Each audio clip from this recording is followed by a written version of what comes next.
Está de invitada Liliana Belizanes, licenciada en Psicología, a hablar de los abusos sexuales que han sucedido en este último tiempo.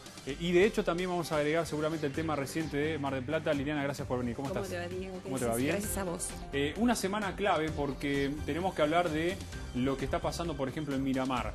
En Miramar, lamentablemente, se está llevando a cabo diferentes manifestaciones, vecinos que están pidiendo justicia por el caso de esta joven que nosotros lo dialogamos el domingo, en el día del domingo, sobre lo que está pasando con los ataques en manada.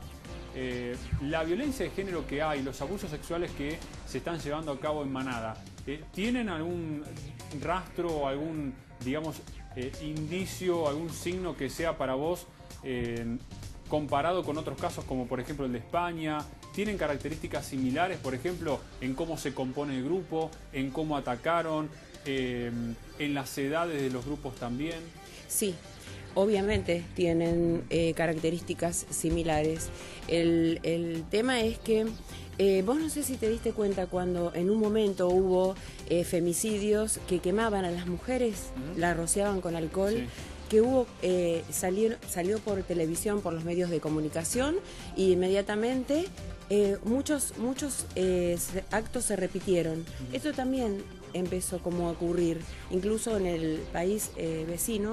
Sí. Ahora hace poco violaron ayer, o el lunes pasado, a una nena, un grupo también de 2 menores y 2 mayores, 4 personas, cuatro individuos violaron a una nena también de 14 años. Sí que hay características similares. El efecto de la manada es justamente la identificación entre ellos en ese momento de agresión, de violencia y de sometimiento a la víctima.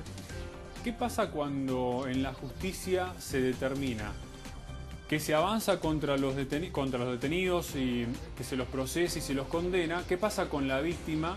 Pero en ambos casos, porque digo, ha habido casos en la Argentina y en el mundo, por ejemplo el caso de la manada de España, fueron condenados pero todavía están libres. Claro. Hay casos acá en la Argentina donde falleció una chica de Mar del Plata y la justicia entendió que se los debía condenar por venta de estupefacientes, no por el abuso sexual que habían denunciado por parte de la familia.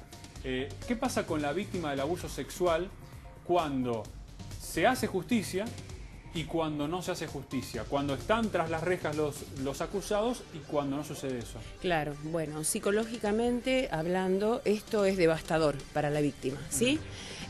Cuando se hace justicia, sienten algo así como un resarcimiento al daño ocurrido. No así, vos imagínate que una persona que es abordada, una víctima que es abordada por violentamente, en un acto no consensuado, porque eso justamente es la violación, cuando la otra parte se resiste absolutamente.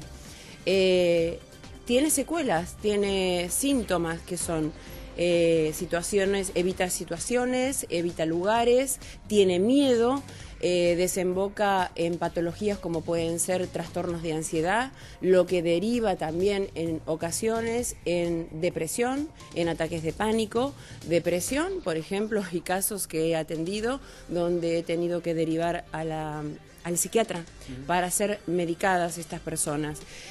Obviamente cuando hay una injusticia, es decir, que no se puede comprobar, así sea realmente, porque tengan buenos defensores o realmente las pruebas que se recolectaron no son las suficientes y la persona, la víctima queda de alguna manera sin tener justicia legal, el sentimiento de frustración es muy grande, pero hay una diferencia entre la víctima que está contenida por la familia, a pesar de que la justicia no falló a favor de ella, y cuando no está contenida por la familia. Hay 2 casos bastante marcados. En el caso de Miramar, por ejemplo, rápidamente hubo una familia detrás de esta nena. La madre la salió a buscar, el padre enseguida actuó sobre los malhechores. Quiere decir implícitamente que automáticamente el psiquismo de esta nena, porque es una nena, a pesar de que la ley la considera a partir de los 13 años que, bueno, podría ya ahí ser catalogada de una manera, y de 14 años que ya estaría más o menos en conciencia de eso.